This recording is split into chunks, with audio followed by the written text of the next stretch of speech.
ver este nivel de pudrimiento en la película de un director tan consagrado no es algo que pasa todos los días, cinéfilos, pero desde su estreno en el Festival de Venecia, esta película obtuvo críticas bastante agudas y yo tenía que comprobarlo con mis propios ojos. Así que hoy te daré mi opinión más sincera de esta película llamada Cacería de Brujas.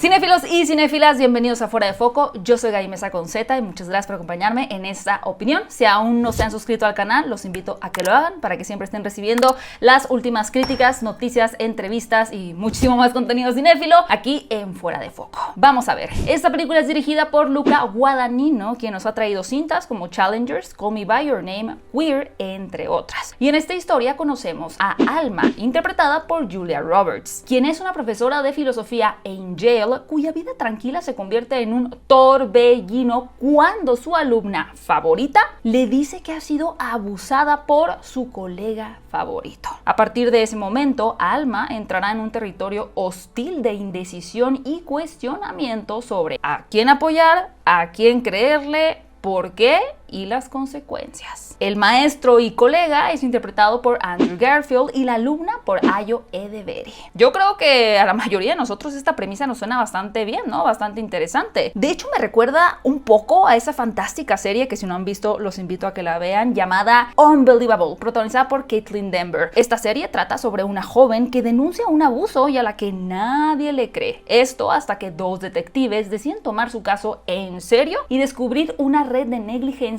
mucho más grande de lo que parece. Esta serie está en Netflix y la verdad se las recomiendo muchísimo. Pero bueno, esa misma incomodidad moral, ese no saber en quién confiar o a quién creerle, es lo que Luca Guadagnino parece querer provocar con su película. Pero hago énfasis en parece, porque lamentablemente se queda en el intento. Esto porque la forma en la que aborda este tema me pareció bastante ambiguo e incluso contradictorio. Y es que cuando termina la película, la postura de Luca Guadagnino queda clarísima, pero durante el desarrollo y la gran parte de la historia, no tanto. Y ahí justo está uno de los primeros dilemas. La película plantea una pregunta bastante legítima, que es ¿a quién le creemos? Pero en el intento de explorar esa ambigüedad termina saboteándose. Y es que este debate de si creerle o no y por qué a la víctima es una situación, por supuesto, demasiado compleja. Incluso una situación que ha sido también retratada anteriormente en otras producciones, como por ejemplo la película mexicana Un actor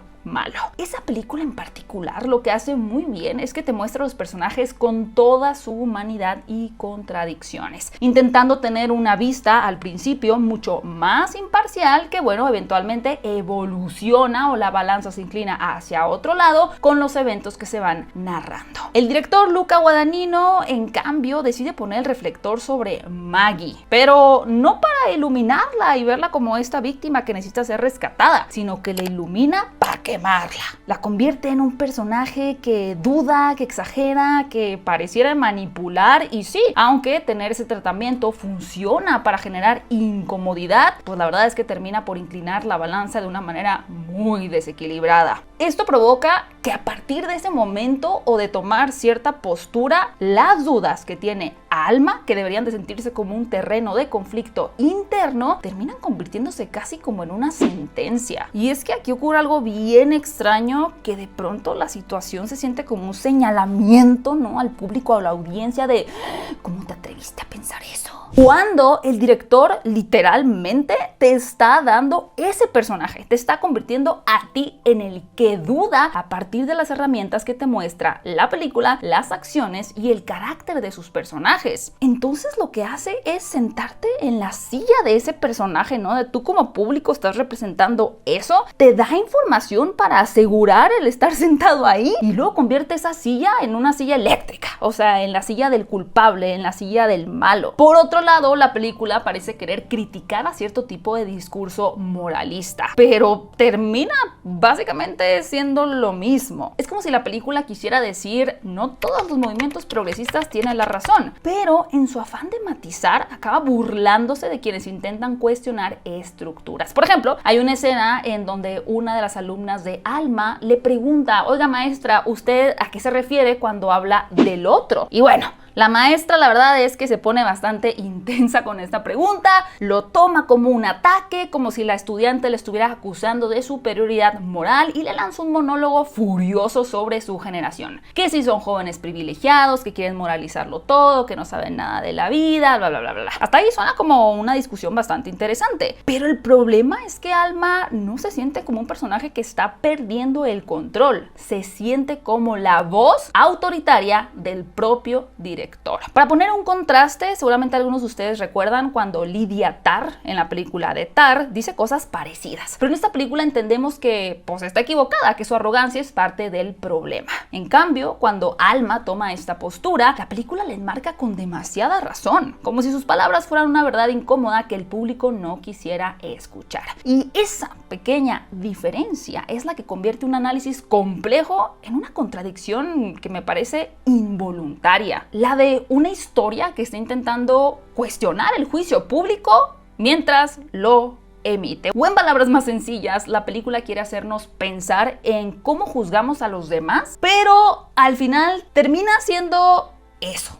Quiere parecer neutral, pero simplemente no lo logra. Y es que se nota que el director nos quiere mostrar lo vacíos o banales que pueden ser ciertos discursos modernos, pero la verdad es que termina confundiendo una vez más bastante al espectador. No sabemos si está burlándose de la gente que habla así o si en realidad está de acuerdo con ellos. De pronto a mí me daba la impresión de que el director pasó mucho tiempo en Twitter y en TikTok o con gente más joven y se fastidió de los discursos que tenemos los millennials o la generación Z y quiso lanzar su postura personal, pero no terminó por definir si está a favor, si está en contra o qué. De verdad es que no me queda claro ni siquiera si él tiene claro lo que quería decir. Y la verdad es que no estamos ante una confusión de esas interesantes, ¿no? Que dices, mira qué interesante, ¿qué nos habrá querido decir en esa historia contradictoria que nosotros estamos viendo nuestro reflejo de nuestras mismas matices de grises? No, acá estamos hablando de una confusión bastante torpe, la que nace cuando el discurso se contradice a sí mismo. Para mí no es una película que te haga reflexionar o ver a tu interior, ¿no? Pensar en ti, tus reacciones, tus posturas o tu cuestionamiento.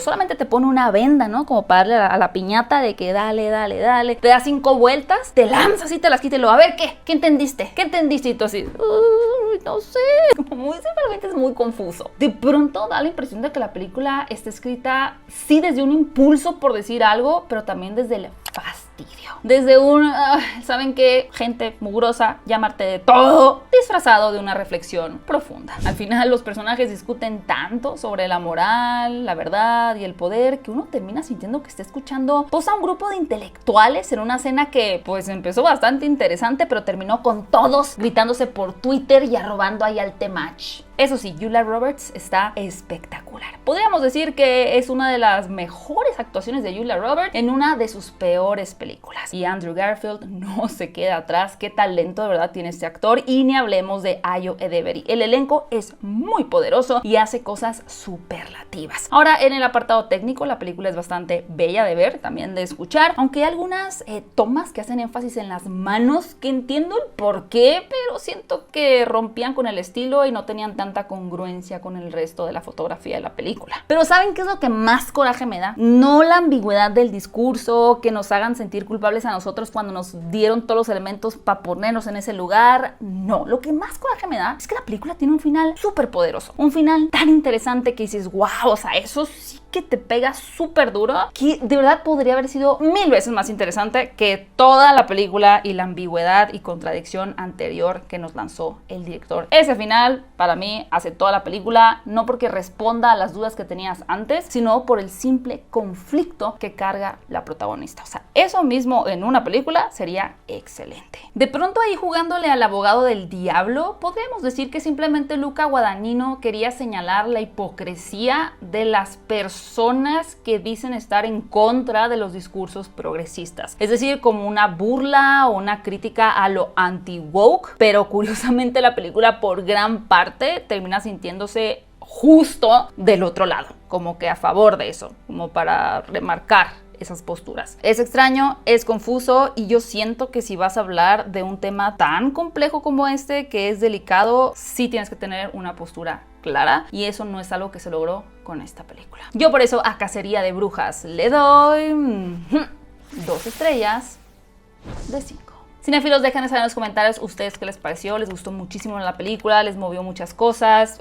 Para ustedes es una de las mejores películas del año. Cualquiera que sea su opinión, cualquiera que sea tu opinión más honesta, déjamela saber en los comentarios. Y recuerda suscribirte al canal de Fuera de Foco para estar recibiendo siempre las mejores críticas, noticias, entrevistas. Y no olvides escuchar también el podcast de Hablando de Cinecon, que ya estrenamos el episodio con los creadores, directores, mentes maestras detrás de Soy Frankelda, la primera película animada en stop motion de todo México y una de las mejores que vas a poder ver este año. Muchas gracias por ver este video. Mi nombre es Gaby Mesa con Z.